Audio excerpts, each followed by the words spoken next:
Alright, I made a video before this. It was about 55 minutes long, and the only part of it that actually posted up was about 55 seconds worth of it.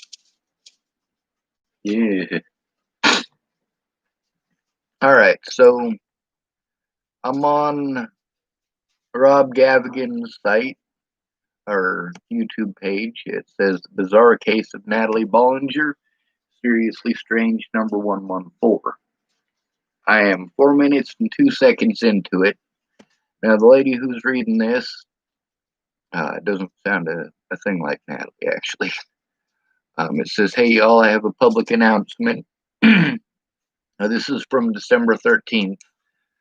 This is right after I exposed Natalie's father for being a child molester and all around piece of shit with Natalie's email. Natalie got a hold of me to tell me that she wanted to meet up. It was on the 15th that she got a hold of me. And she told me she wanted to meet up in Boulder. Didn't end up being her. It ended up being a protection order, which, like, literally, I'd given Natalie my phone number and told her, hey, have the cops fucking call me. You're threatening to call the cops. I'm telling you, give them my phone number. But she never did. Well, I was treated like I was stalking her. I was being stalked. I was, for certain, 100% beyond any shadow of a doubt, I was harassing her. I'm not going to pretend I didn't harass her. You fucking ain't right, I did. If you're being assaulted for a crime that you didn't commit, this is what we're taught as children in the foster care system. All right? If there's a problem with a bully, you go to that bully first. If the bullying is because of a rumor, you go to the source of that rumor. That was the first thing I did. If that doesn't work, then you go to your friends. If that doesn't work, then you go to an authority figure like a teacher or your parents or the police. But what do you do when those people don't do anything?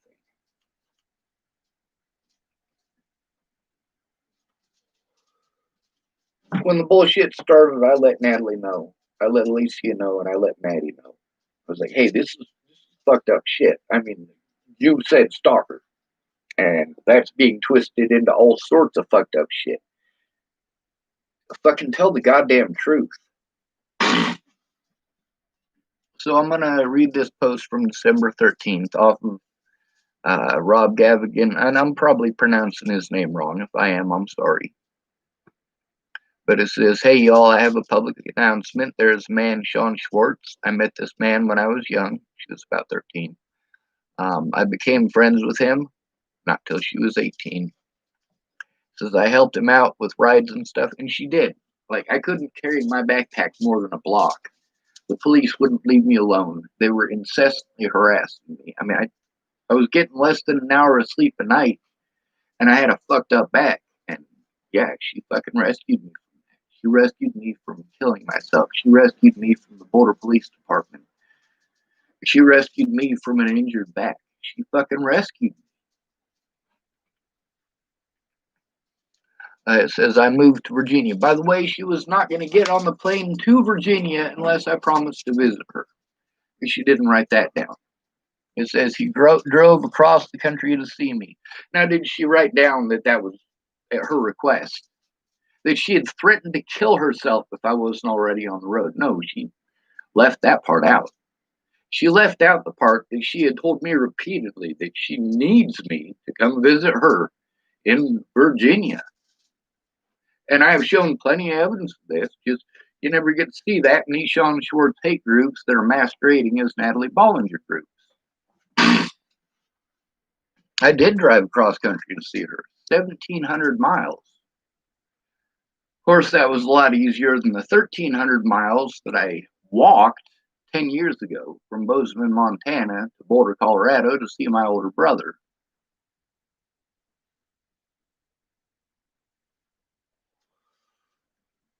I've gone to California to rescue people. I've gone to Washington State to rescue people. I've gone to South Dakota to rescue people. I've gone to fucking Wyoming to rescue people. I have gone all over this fucking country to rescue people.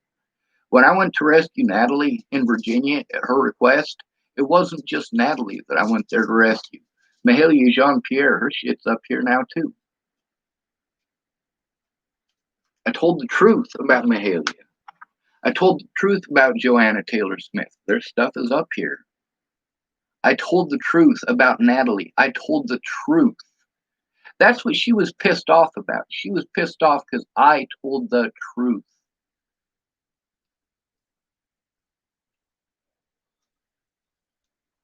Let's get into it further, though. It says, slept behind my work for weeks. Second of all, that right there, I didn't sleep behind her work for weeks. Now, first of all, this was in Virginia in 2016, all right? I haven't seen her since. I literally did not see Natalie from my birthday in 2016 until present. I haven't seen her ashes. I haven't seen nothing but pictures of her on the internet.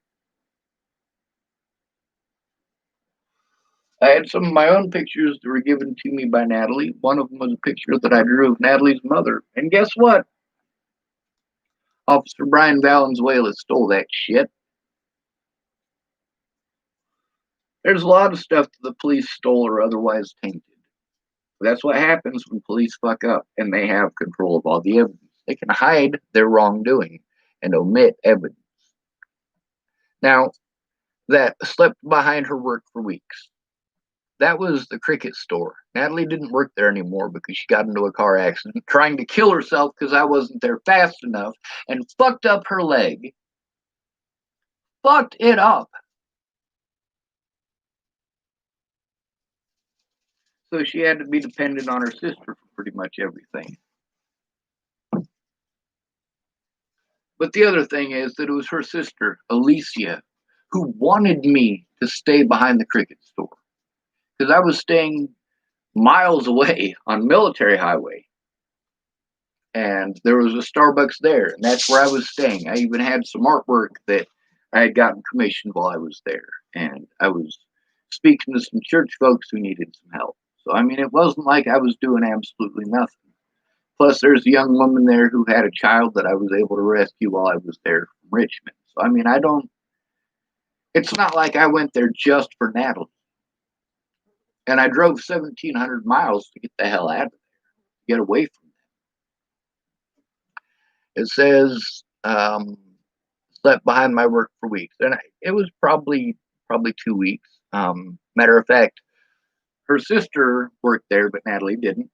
And her sister gave me my first smartphone. It was Natalie's old broken phone. And that's where all of this fucking turned into a giant fucking piece of hell. I mean, I was already having a hard time. I was already suicidal from all the hell that I was going through. I was in a new environment. All the stuff that I had set up so that I wouldn't be stuck in the situation that I was in, it all fallen through, and I was stuck in that situation. So there's two things that she neglected, well, three things that she neglected to say.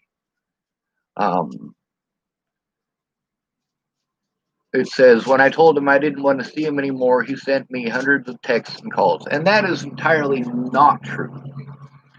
First of all, she never told me that she didn't want to see me anymore. She never told me that. Train.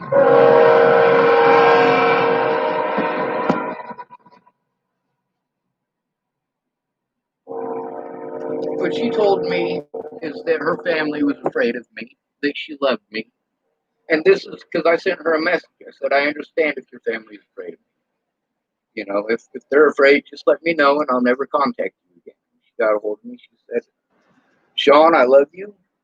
My family is afraid of you. So don't talk to me again. And that right there should have been the fucking end of it. I mean, that right there was me and her being adults about it. And that should have been the end of it. But no, Alicia had to go spreading some lies, claiming that I threatened her and her family. And I never fucking did. Not once. that whole time in Virginia, we were having fun. We were doing all of the things that Natalie and Alicia, all right, all the things that Alicia wanted to do. We didn't really get to do the stuff that Natalie wanted to do because she was dependent on her sister. A lot of those messages between me and Natalie are about how she wants to have a one-on-one conversation, how she just wants to spend some time with me, how she just wants to have a one-on-one talk. Same thing that I fucking needed. Alicia, after hooking me up with that smartphone, she never showed me how to use, and it was broken as shit and doing its own thing. I mean, she quit her job 10 minutes later. What am I going to do? You know, I don't know how to use this phone. And me and Alicia didn't talk after that. I mean, what am I supposed to do? How am I supposed to make this phone work?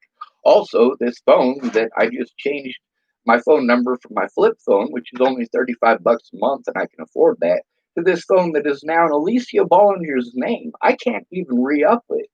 You know, when it's out of minutes, it's out of minutes. And I will have to buy a brand new phone because she wanted to help. I understand. She wanted to be helpful. And as much as I tried to explain to her, no, my phone is fine, she was insistent that I take Natalie's old broken phone.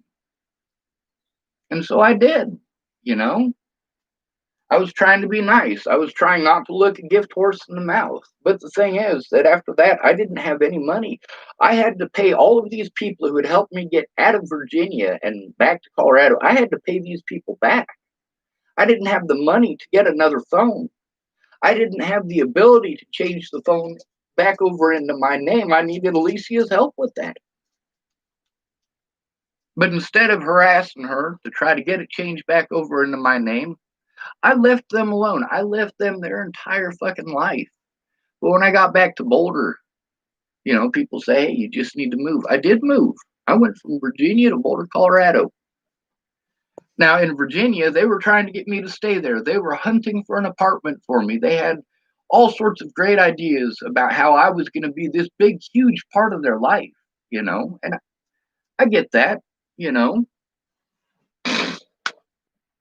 But at the same time, they needed to respect the fact that, no, I wasn't going to move into a place in Virginia. I wasn't going to move to Virginia. I was there until Natalie healed up.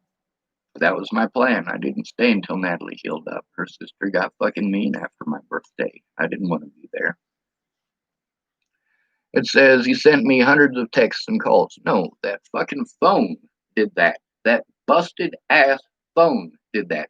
And it wasn't after she said that she didn't want to see me anymore, because first of all, she never said that she didn't want to see me anymore. And second of all, those phone calls and those text messages, and by the way, fucking word prediction is shit.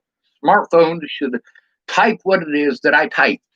If I type fuck you, I'm not type duck you.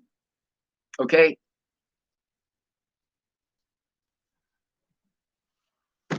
Those were all before I got my fucking vehicle stuck outside of her house. Those were all after